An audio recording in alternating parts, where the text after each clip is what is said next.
I track everything.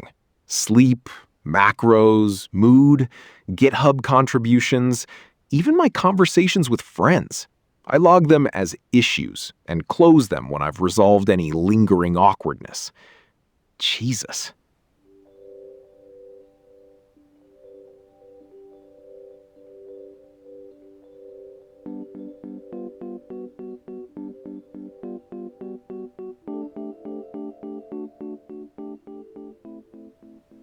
Wait, stop. He closes conversations like issues? Does he assign them to a milestone? Q3 Friend Zone Retro? It gets worse. My daily stand-up with myself is brutal, but productive. I've optimized my morning routine down to 47 discrete tasks, each with a P0, P3 priority. So he's doing Scrum by himself in the mirror. That's not a life audit. That's a hostage situation.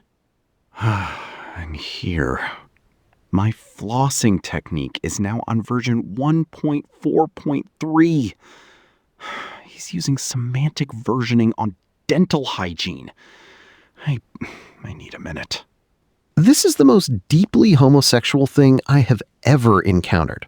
Like, I don't mean that as a pejorative. Well, I do, but also literally. This is a GitHub repo for his soul, and he's doing daily pull requests to master. It's performance art. I'm imagining a README that says, optimized kiss duration to reduce friction. Come on, man, don't... Okay, fine. But the girlfriend left him. He buried that lead. She said I'm turning our relationships into Jira tickets. She left me last week. Anyway, proud of my progress. Proud of his progress. He's sprinting through a breakup. I can see the retrospective now. What went well? Flossing. What went poorly? Emotional availability. Action items. Refactor intimacy. I'm trying to find the compassion here, but it's hard. Because he's not wrong about tracking things. I track my expenses, my workout PRs, but there's a line. And he's not just crossing it, he's built a CI/CD pipeline on the other side. Right, exactly. This is what happens when you treat yourself like a startup. You become the product manager of your own life, and suddenly everything is a fucking KPI. How many meaningful nods did I exchange today? Let me update the CSV. It's a whole cottage industry of male self-optimization that's just... It's a cry for control in a world that's completely uncontrollable. And there's this undercurrent of loneliness. He's auditing his friendships like they're failing microservices. I bet he has a dashboard. A fucking Grafana dashboard of his social life. Green zone, 3 bro nods. Red, suspicious latency in reply times. You know what this reminds me of? The gay GitHub aside, there's a whole genre of bros who think if they optimize enough, they'll unlock the secret level where a woman doesn't leave them. It's like, if my flossing routine is immaculate, I'll be lovable. No amount of version-controlled teeth will fix that you sent your girlfriend a pull request for sex frequency with a comment, "Can we escalate to twice a week?" Stop. But seriously, the quantified self movement started with good intentions. Heart rate, steps, it's helpful. But now it's metastasized into this full-blown neurosis. I mean, the email subject was life as code. Life is code. That's not a philosophy. That's a cry for help from a guy who hasn't felt grass in 3 years. And the Git part? Like, what's his branching strategy? Does he have a feature/STD hormones branch that he merges into main when his testosterone feels optimal? I guarantee there's a hotfix/masturbation guilt commit at 2 a.m. You're making this into a comedy roast, but I see the sadness. The guy lost his girlfriend. He's coping by optimizing his morning routine into more and more granular tasks. The email ends with, "Anyway, proud of my progress." It's tragic. It's tragic, and... We're back, and I was thinking during the break about the Git guy we were just eviscerating. Oh, Feature/standard hormones. A tragedy in 3 commits. Right. And what we were actually describing wasn't just one guy's self-optimization spiral. It's an entire industry. Which brings me to something my algorithm served me this morning. Uh-oh. Scandinav Spa. I'm sorry? Scandinavian Spa. Like Scandinav? What is that? It's apparently... Okay, so there's this spa near me that's been advertising everywhere. And the whole pitch is authentic Nordic thermal experience. And I fell down a rabbit hole. The website has a section called The Ritual. Of course it does. And it describes, I'm reading this verbatim, a journey through hot and cold contrast therapy, inspired by the ancient traditions of Scandinavia, guided by a thermal experience master named Sven. No. Sven. They named the guy Sven. They named him Sven. And I'm sitting there at 7 a.m., coffee in hand, looking at this photo of a man in a white tunic who is definitely from Milwaukee. And I'm wondering, what part of this is Scandinavian? Because I've been to Scandinavia multiple times, and the thermal experience consists largely of drunk Finns running from a wood-fired sauna into a frozen lake and screaming. Which, to be fair, is a ritual. It is a ritual, but it's not a $140 ritual with a eucalyptus steam room and a whisper lounge where you're supposed to reflect on your intentions. Wait, whisper lounge?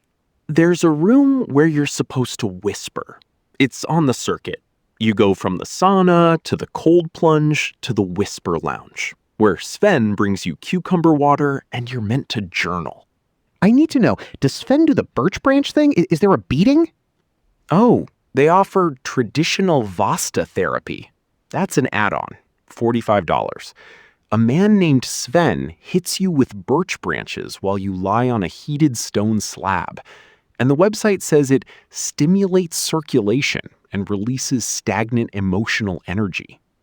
What I love about this is that we've taken a thing that actual Nordic people do, which is sit in a hot box, hit each other with twigs, and jump in snow. And we've added a layer of therapeutic language so thick you could spread it on toast. Stagnant emotional energy. The Finnish guys I know who do this, they do it because it feels good, and you get to drink afterwards. There's no emotional release. Your emotions were never involved. You're just hot, and then cold, and then drunk. But that doesn't sell a membership. You can't put hot and then cold and then drunk on a brochure with photos of smooth stones and a woman in a robe looking contemplative. Hot, then cold, then drunk would be a much better spa name than Scandinav, by the way. I would go to that. Same. But here's what actually got me. The website has this whole section about the Nordic philosophy of friluftsliv, which is, the Norwegian concept of outdoor living. And they've somehow turned it into an indoor hot tub experience where you wear a provided robe and slippers and walk on heated floors. The heated floors are doing a lot of work there, really connecting you to nature. And I realized this is the exact same thing the Git guy was doing. He wasn't optimizing his morning routine because there's something uniquely wrong with him. He was doing what this spa is doing. He was taking something, human connection, meaning, ritual, and running it through a framework that promises optimization and authenticity simultaneously. I will become more authentically myself through this systematized practice. The spa is selling the same thing. You will become more grounded and connected through this carefully managed, priced, and scheduled experience of faux Scandinavian wellness. It's the extractive version of culture. You take the signifiers, the birch branches, the sauna, the Nordic-sounding name, and you strip out everything that gave them meaning. The context, the community, the fact that it's free, and you do it with your weird uncle who built the sauna himself in 1987. And you repackage it as a luxury product for people who want the feeling of authentic experience without any of the actual experience. And you charge $140. Plus $45 for the beating. plus 45 for the beading. And here's the thing, I'm not even against the beading. I'm sure it feels great. I would probably enjoy the beading. What bothers me is the framing, the insistence that this is connected to some ancient wisdom tradition, that Sven is guiding you through something meaningful, that the whisper lounge is where you'll finally process whatever emotional blockage is keeping you from your best self. The Whisper Lounge is where you'll realize you paid a lot of money to sit in a room and be quiet, which you can do at home for free. But you don't do it at home. That's the whole business model. You don't do it at home because at home there's laundry and email and your phone and the neighbor's leaf blower. The spa is selling you the absence of your life. But they can't say, come here to escape your life for 2 hours. That sounds desperate. So instead, it's come here to connect with ancient Nordic wisdom through our thermal journey. I'm now imagining the actual ancient Nordic wisdom. What would a real 9th century Scandinavian say if you explained Scandinav Spa to him? I think he'd be confused by the cucumber water. This is a vegetable. Why is it in the water? Where is the mead? And then you'd explain the concept of a whisper lounge, and he'd walk into the sea and never return. But this is the broader thing I've been chewing on. The wellness industry has figured out that the most marketable thing in the world is meaning. Not health, not relaxation, meaning. Because you can buy a massage anywhere, but a massage that claims to connect you to an ancient tradition of healing and release your trapped emotions and align your energy? That's not a massage. That's a story you're buying. And the story is what costs $140. And the story has to be exotic. It can't be from here, because if it's from here, you might know enough to question it. But Scandinavian? What do most Americans actually know about Scandinavian wellness traditions? Nothing. So you can project whatever you want onto it. The birch branches, the steam, the quiet. It all becomes this blank canvas for therapeutic branding. It's the same reason ancient Himalayan salt lamps are a thing. Nobody's buying a salt lamp from Ohio. It has to be the Himalayas. The Ohio salt lamp industry is in shambles. But here's my genuine question. Is this actually bad? Because I'm sitting here mocking the Sven experience. But if someone goes to Scandinav Spa and has 2 hours where they feel peaceful and someone hits them with branches and they leave feeling better than when they arrived, is that a problem? I don't think the individual experience is the problem. I think the problem is what it does to our cultural relationship with wellness. It teaches us that well-being is something you purchase in a managed environment from a company that's extracted the aesthetics of a culture. It atomizes what was communal. Actual Scandinavian sauna culture? It's social. It's intergenerational. It's something you do with people you know. The weird uncle with the homemade sauna is the point. When you strip that away, you're left with a consumption experience that feels meaningful but doesn't actually connect you to anything. It connects you to Sven. Briefly, for $45. You know what I think about? Those Japanese forest bathing studies. The ones where they measured cortisol levels in people who walked in forests versus people who walked in urban environments. And the forest walkers had measurably lower stress. And now there's an industry of certified forest bathing guides who will take you into the woods and charge you money to walk slowly, with intention. I have a friend who did that. She paid $200 for a guided forest bathing session. I asked her how it was. She said it was just a walk in the woods, but with a lot of talking. And I said, so you paid $200 for someone to ruin a walk in the woods? This is the thing. The talking ruins it. The talking is the product, and it's also what makes it absurd. At Scandinav Spa, Sven doesn't just hit you with branches. He explains what the branches mean. He tells you about the tradition. He gives you the narrative. And the narrative is what you're paying for. But the narrative is also what separates you from actually just being in a sauna and then jumping in cold water and feeling alive. It's the difference between doing a thing and having an opinion about doing a thing. Wellness culture is obsessed with the opinion part. You can't just be in the sauna.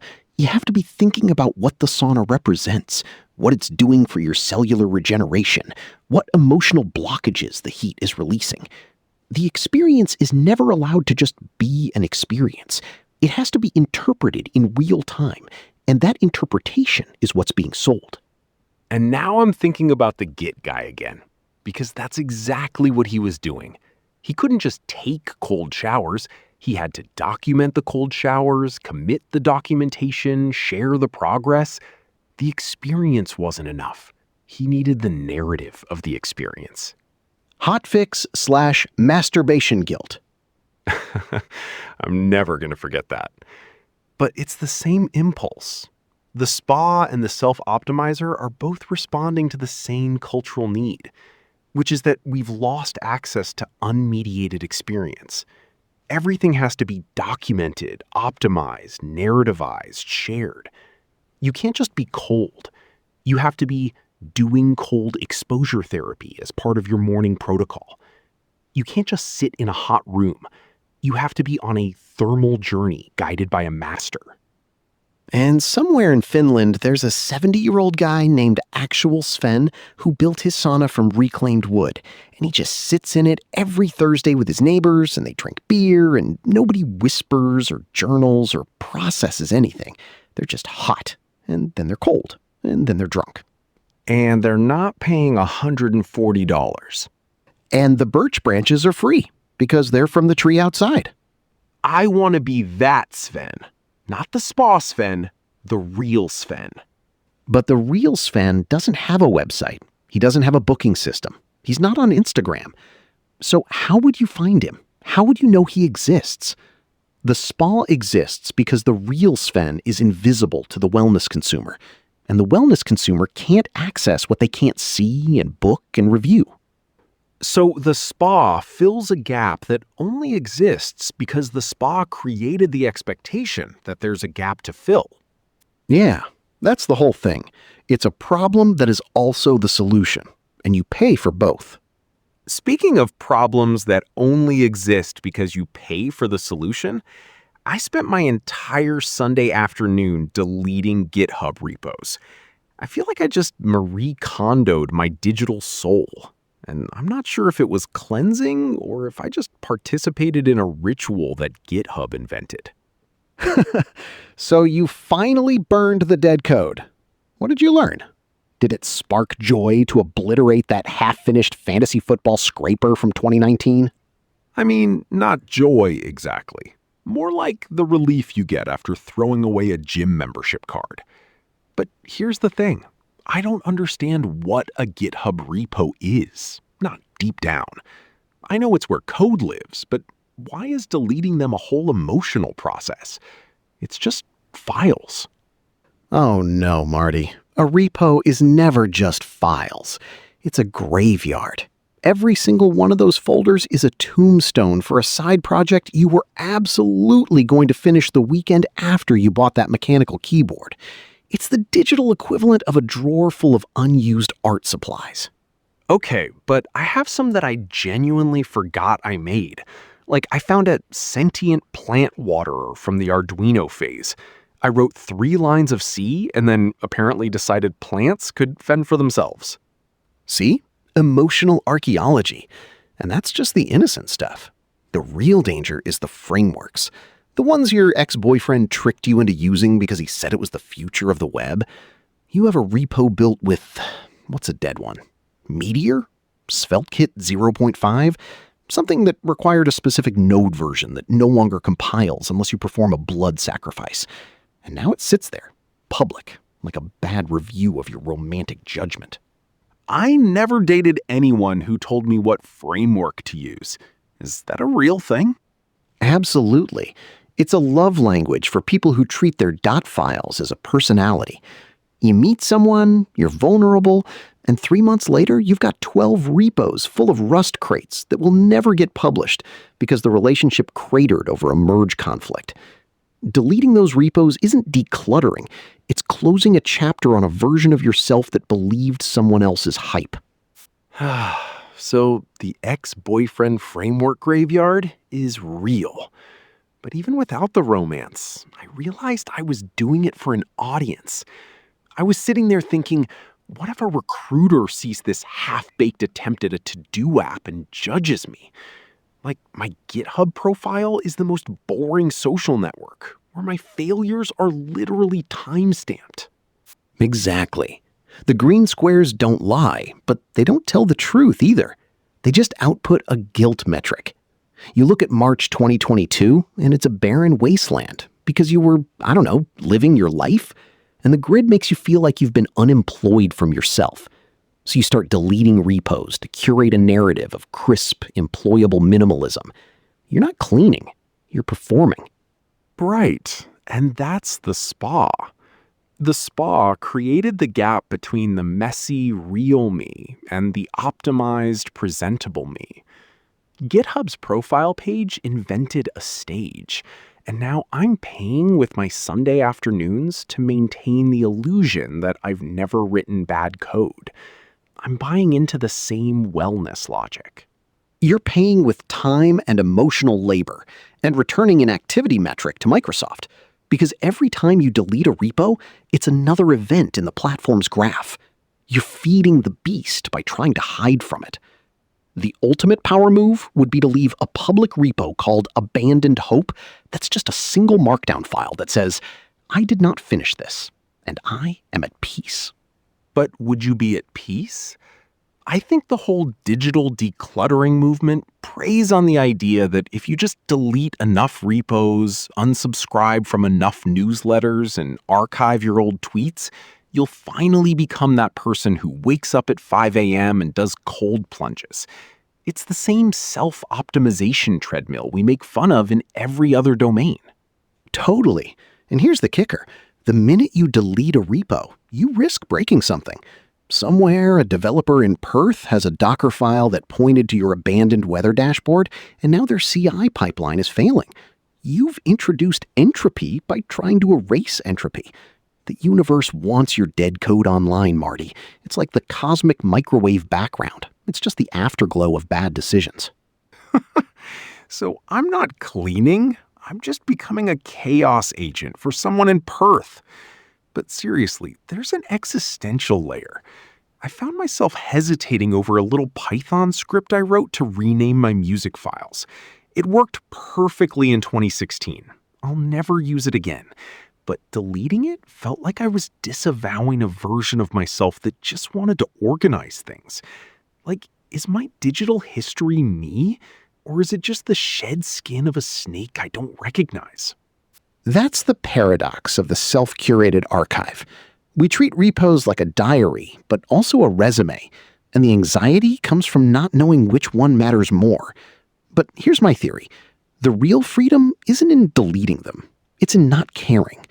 A person who can let a broken CSS file from 2012 sit there without shame is a person who has transcended the platform's emotional economy. But can you transcend it when the platform is also your professional identity? That's the bind. If you're a software developer, your GitHub is your portfolio, and a messy portfolio looks like a messy mind. Employers treat it like a signal of conscientiousness, so it's not just personal, it's economic. Which means the act of deletion becomes labor you perform to maintain your market value. Unpaid, unregulated, emotionally draining labor. Just like the spa.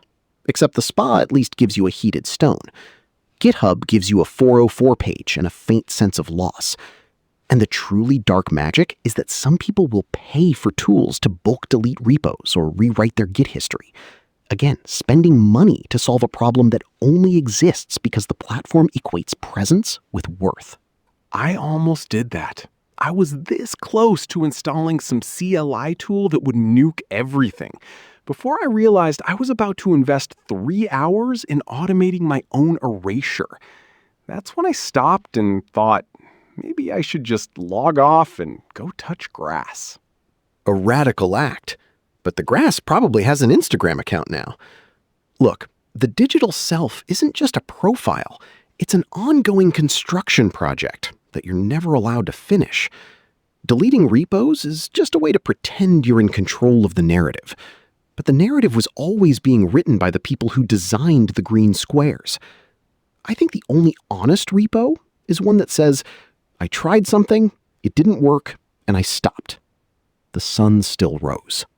So you're saying the most spiritually evolved repo is just a README that says LOL and a single commit with the message initial commit probably won't touch this again? That's the koan of the digital self. And if you can sit with that, you've already won. Unfortunately, I cannot sit with it. I have 3 abandoned static site generators I'm going to delete right after this recording.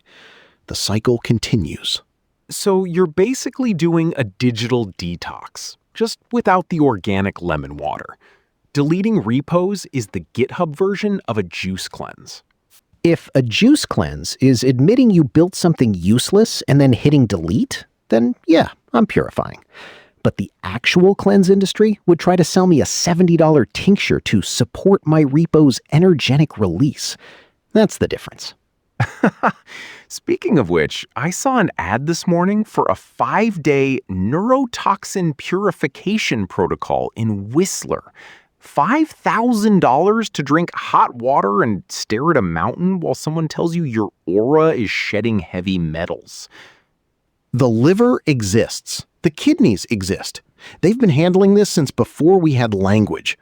Paying $5,000 to starve in a yurt just means you've got enough money to make hunger a spiritual event. It's a wealth signal for people whose primary news source is goop. Right? And the jargon is the best part. Releasing stored toxins. I've been asking this for years. Which toxins? Name one. Give me a molecule. Calcium? Is the toxin calcium? It's always the vague environmental toxins. Could be BPA, could be heavy metals, could be bad vibes from your ex. The term is scientifically meaningless, which makes it legally bulletproof and marketing gold. You can't test for something that doesn't have a definition. And the withdrawal narrative kills me. People quit processed sugar for 48 hours, get a headache, and suddenly they're going through die-off symptoms, like they're kicking heroin. You're just hungry and irritable because you've been living on vapor and self-righteousness. Yeah, the Herxheimer reaction, a real thing for actual bacterial die-off during antibiotic treatment, got hijacked. Now, any discomfort during a fast is proof that the toxins are fleeing your body in terror. It's just low blood sugar, Kevin. Eat a sweet potato. Clean eating isn't far behind. It's food Calvinism. You're either pure or you're not. And purity is signaled by consuming things that taste like punishment. The moralization of a smoothie bowl is astonishing. It's predestination for people with a Vitamix. And the same culture that sells you the $300 blender and the $14 green juice will also sell you a cheat day as a transgressive ritual, so you can sin and then buy a detox tea for absolution. It's a closed loop of guilt and credit card swipes. I mean, the data on detox interventions is just nothing. Systematic reviews find zero evidence that commercial cleanses do anything the body isn't already doing. And some of them, like the ones with Cascara or Senna, are basically just overpriced laxatives. You're paying to crap yourself in a cabin and call it enlightenment. And the people pushing it know that. Nobody selling a detox kit believes in toxins. They believe in margins. The whole thing runs on making healthy people feel secretly contaminated, then selling them an imaginary cure. It's original sin repackaged for your colon.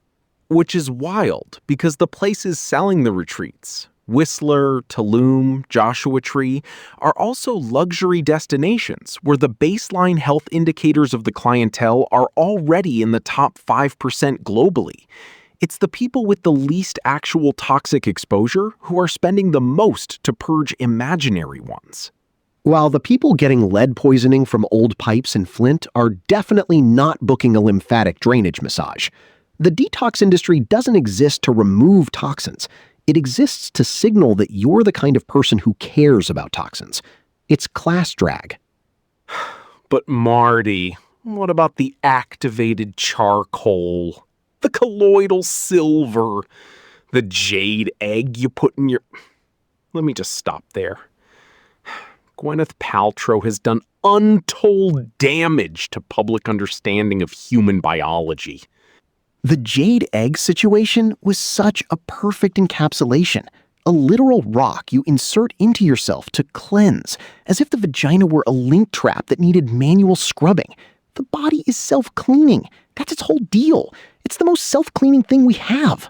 We could regulate the claims, I think. The FTC does go after egregious stuff occasionally, but detox is so broad it slips through. You slap a disclaimer saying supports the body's natural detoxification, and suddenly you're not claiming anything testable. I'd love to see some actual enforcement on implied disease treatment. I'm less optimistic that regulation solves the underlying thing, because the demand isn't really about efficacy. It's about the psychological need to feel purged, a ritual where you suffer a little and then get to pronounce yourself clean. You can't find that out of existence. Late capitalism is uniquely brilliant at making you feel dirty for consuming, then selling you something to feel morally restored. It's a metabolism of guilt. So you're saying the same system that generates the PFAS in the water supply is also selling you the detox smoothie to undump it, and we're all just washing our hands in a loop? Exactly. And it works because we've been trained to locate the problem in our individual choices, not in the supply chain. Don't organize against the chemical plant. Just buy this celery juice and atone. The fasting industry is the ultimate expression of individualizing systemic problems. This is why whenever someone tells me they're on a cleanse, I hear, I have given up on structural change and chosen to punish my intestines instead. You know who really gets this? The anti-vax crowd, which overlaps heavily with the detox world. They're terrified of toxins in vaccines, but will eat gas station sushi without blinking. And yet, speaking of purification, did you see that RFK Jr. is out here telling people to get vaccinated for measles now? The guy who built a career on calling vaccines a toxic brew just hit the panic button when an actual disease showed up. I did see that. It's the perfect coda. When an abstract toxin meets a real pathogen that gives your kid a fever of 104, suddenly the naturalistic fallacy collapses. The body handles a lot, but it doesn't handle everything. That's why we invented medicine, which, incidentally, your liver doesn't need to detoxify. Unless you pay $5,000 for a yurt to tell you otherwise, in which case your wallet does the detox. All part of the cycle. I'm just saying, the most honest wellness product would be a bottle that says, drink water, get sleep, and stop scrolling at 2 a.m. But that's not Instagrammable. So here we are, paying to be hungry in British Columbia. There's a purity spiral for you. The less you consume, the purer you are, until you're consuming nothing but filtered air and smugness. The ultimate endpoint is a very expensive, carefully framed death. All right, let's take a quick break. When we come back, we're going to talk about something that does remove something from your system. Bankruptcy. Don't go anywhere. All right, we're back. And I know I said we were going to talk about bankruptcy, but I've been chewing on that listener email all through the break. The guy who spent $12,000 on a digital detox wellness center that turned out to be a guy named Kyle with an Airbnb and a pamphlet on intermittent fasting. I think it's a symptom of something way weirder than just a bad Yelp review.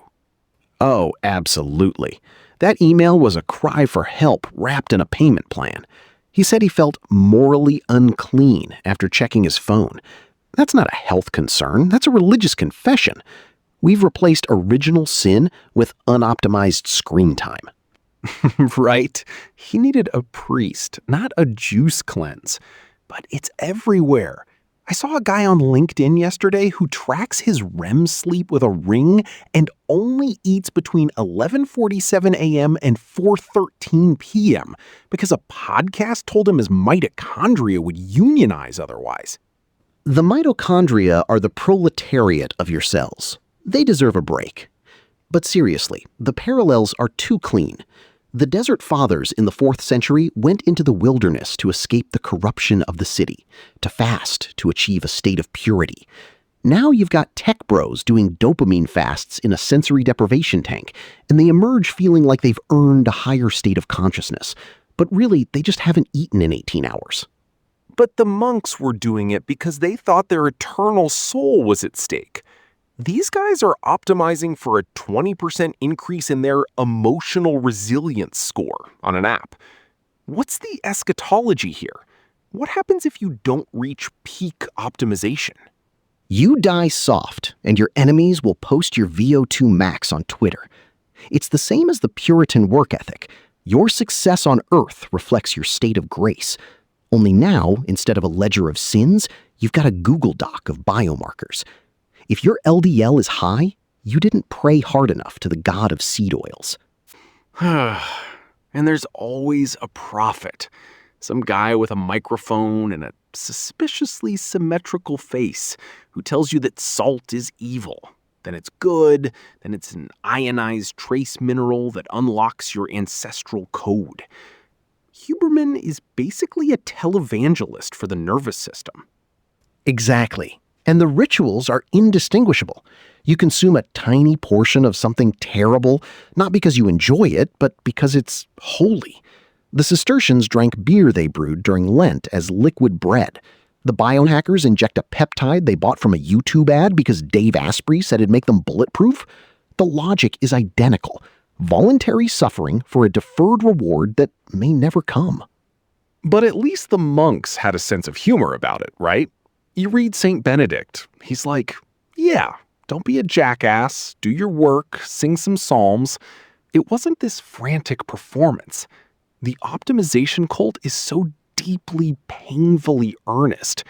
You can't laugh at yourself when you're in the red zone of your recovery score. Because laughter is unoptimized. It burns calories you could have used for a cold plunge. And the reason it's replacing religion is that we've stripped out all the transcendence and kept the rulebook.